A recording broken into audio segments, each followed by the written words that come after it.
വലിയ പ്രതിപക്ഷ പ്രതിഷേധത്തിന് നടുവിൽ മുഖ്യമന്ത്രിയുടെ മറുപടി പ്രസംഗങ്ങൾ തുടരുകയാണ്, ചോദ്യോത്തരവേള തുടരുകയാണ്. ഭരണകക്ഷി അംഗങ്ങൾ ചോദിക്കുന്ന ചോദ്യത്തിന് മുഖ്യമന്ത്രി മറുപടി പറഞ്ഞ് മുന്നോട്ട് പോകുന്നു. പക്ഷേ വലിയ ബഹളത്തിന് നടുവിലാണ് മുഖ്യമന്ത്രിക്ക് മറുപടി പറയേണ്ടി വരുന്നത്. അതിനിടയിൽ വി ജോയി സംസാരിക്കുന്ന സമയത്ത്, ചോദ്യം ചോദിക്കുന്ന സമയത്ത് പ്രതിപക്ഷാംഗങ്ങളും ഭരണപക്ഷാംഗങ്ങളും തമ്മിൽ നേർക്കുനേർ തർക്കത്തിലേക്ക് പോലും കാര്യങ്ങൾ പോയി. ഇപ്പോൾ വീണ്ടും പ്രതിപക്ഷ നേതാവ് സംസാരിക്കുകയാണ്. മോദി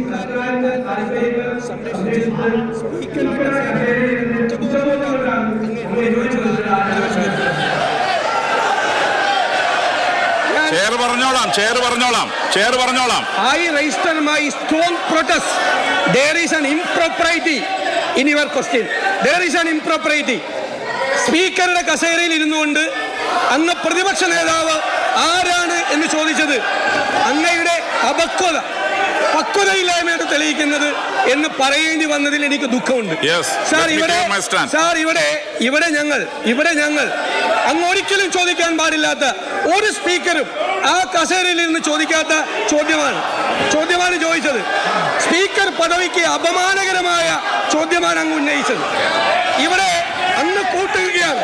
ഈ സർക്കാരിന്റെ എല്ലാ വൃത്തികേടുകൾക്കും കൂട്ടുനിന്ന് പ്രതിപക്ഷത്തിന്റെ അവകാശങ്ങളാണ് അങ്ങ് ഹനിച്ചത് സാർ. അതുകൊണ്ട് ഞങ്ങൾ ഈ ചോദ്യോത്തര വേള ഞങ്ങൾ പ്ലീസ് ഒന്ന് കേൾക്കണം ബഹുമാനപ്പെട്ട പ്രതിപക്ഷ നേതാവ്. ഏതായാലും ഫ്ലോറിൽ ഡോക്യുമെന്റ് ചെയ്യേണ്ടതാണല്ലോ. ചെയർ പറയാം. Yes sir.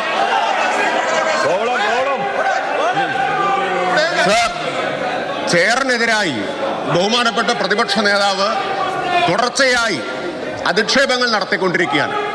ആ അധിക്ഷേപത്തിൻ്റെ പാരമ്യമാണ് ഇന്ന് നാം കണ്ടത്. കേരളത്തിൻ്റെ ചരിത്രത്തിലെ ഏറ്റവും അപക്വമതിയായ പ്രതിപക്ഷ നേതാവ് എന്ന പദവിക്ക് അദ്ദേഹം ഇതോടുകൂടി അർഹനായിരിക്കുകയാണ്. ഈ ഫ്ലോറിൽ നിയമസഭയുടെ ചരിത്രം നോക്കിയാൽ ഒരു പ്രതിപക്ഷ നേതാവും ചെയറിനെ ഇതുപോലെ അധിക്ഷേപിച്ചതായിട്ട് നമുക്ക് കാണാൻ കഴിയില്ല. അങ്ങ് ശക്തൻ കൗൾ ഉദ്ധരിച്ചുകൊണ്ടാണ് അങ്ങയുടെ ഡിസ്ക്രിഷണറി റൈറ്റിനെ കുറിച്ച് ഒരു ചോദ്യത്തിൻ്റെ അഡ്മിസിബിലിറ്റി സംബന്ധിച്ച് ശക്തൻ കൗൾ ഉദ്ധരിച്ചുകൊണ്ട് ഇവിടെ വ്യക്തമാക്കുകയുണ്ടായി. ഏറ്റവും ആധികാരികമായിട്ടുള്ള പാർലമെന്ററി പ്രാക്ടീസ് സംബന്ധിച്ച അവസാന വാക്ക് ശക്തൻ കൗളാണ്. ബഹുമാനപ്പെട്ട പ്രതിപക്ഷ നേതാവ് ശക്തൻ കൗളിന് മുകളിൽ തന്നെ സ്വയം പ്രതിഷ്ഠിച്ചിരിക്കുകയാണ്. ആ പ്രതിപക്ഷ നേതാവിൻ്റെ അഹന്തയും അപക്വമായിട്ടുള്ള പെരുമാറ്റവും ഈ സഭയുടെ അന്തസ്സിനെ ഹനിക്കുന്നതാണ് എന്ന് ചൂണ്ടിക്കാണിക്കാൻ ആഗ്രഹിക്കുക. ഇവിടെ ബഹുമാനപ്പെട്ട പാർലമെന്ററി കാര്യമന്ത്രി പറഞ്ഞതുപോലെ നമ്മുടെ സഭയുടെ ചരിത്രത്തിൽ ഇതേവരെ ഉണ്ടായിട്ടില്ലാത്ത അധിക്ഷേപ വാക്കുകളാണ് ചെയറിനെക്കുറിച്ച് ബഹുമാനപ്പെട്ട പ്രതിപക്ഷ നേതാവിൽ നിന്നുണ്ടായത്.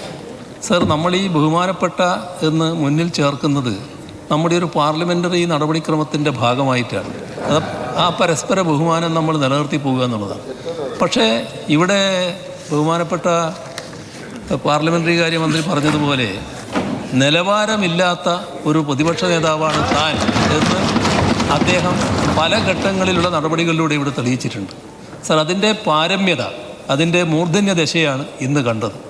അത് എത്രമാത്രം ഈ തരത്തിൽ അധപ്പതിക്കാം എന്നതാണ് പ്രതിപക്ഷ നേതാവിൻ്റെ ഈ വാക്കുകൾ തെളിയിക്കുന്നത്. ഇത് ഈ സഭ അവജ്ഞയോടെ തള്ളുകയാണ്. ഒരു തരത്തിലും അംഗീകരിക്കാൻ കഴിയുന്ന ഒന്നല്ല എന്നാണ് എനിക്ക് പറയാനുള്ളത്. ഇതിൽ ഇപ്പോൾ ഉണ്ടായ സംഭവിക്കാസ് പ്ലീസ് ബഹുമാനപ്പെട്ട മുഖ്യമന്ത്രി പറഞ്ഞു, പാർലമെന്ററി മിനിസ്റ്ററും മുഖ്യമന്ത്രിയും പറഞ്ഞു. പ്ലീസ് ബഹുമാനപ്പെട്ട ശിവൻകുട്ടി ഇരിക്കണം പ്ലീസ്. ഇതിൽ ബഹുമാനപ്പെട്ട പ്രതിപക്ഷ നേതാവിൽ നിന്നുണ്ടായ പരാമർശം തീർത്തും നിർഭാഗ്യകരമാണ്. പ്രതിപക്ഷ നേതാവ് പ്രസംഗിക്കാൻ വേണ്ടി എഴുന്നേറ്റപ്പം ചെയർ മൈക്ക് നൽകി. അദ്ദേഹത്തിൻ്റെ അംഗങ്ങളോട് തിരിച്ച് ചെയറിലേക്ക് പോകാൻ ആവശ്യപ്പെടുകയും ചെയ്തു. അദ്ദേഹത്തിൻ്റെ ഏതാണ്ട് എല്ലാ അംഗങ്ങളും പോയപ്പോഴും ശ്രീ മാത്യു കോയൽനാട് ഇവിടെ നിന്ന് ബഹളം വെച്ചു. അതുകൊണ്ടാണ് അത്തരമൊരു ചോദ്യം ബഹുമാനപ്പെട്ട പ്രതിപക്ഷ നേതാവിന് ചോദിക്കേണ്ടി വന്നത്. കാരണം പ്രതിപക്ഷ നേതൃത്വം നയിക്കുന്ന പ്രതിപക്ഷ നേതാവ് പറഞ്ഞിട്ട് പോലും ഒരംഗം ഇവിടെ നിന്ന് ചെയറിന് അഭിമുഖമായി നിന്ന് ബഹളം വെച്ചപ്പോഴാണ് അത്തരമൊരു ചോദ്യം ചോദിച്ചത്. പ്രതിപക്ഷ നേതാവ് ചെയറിനെതിരെ നടത്തിയ ഒരു പരാമർശവും സഭാരേഖയിൽ ഉണ്ടായിരിക്കുന്നതല്ല.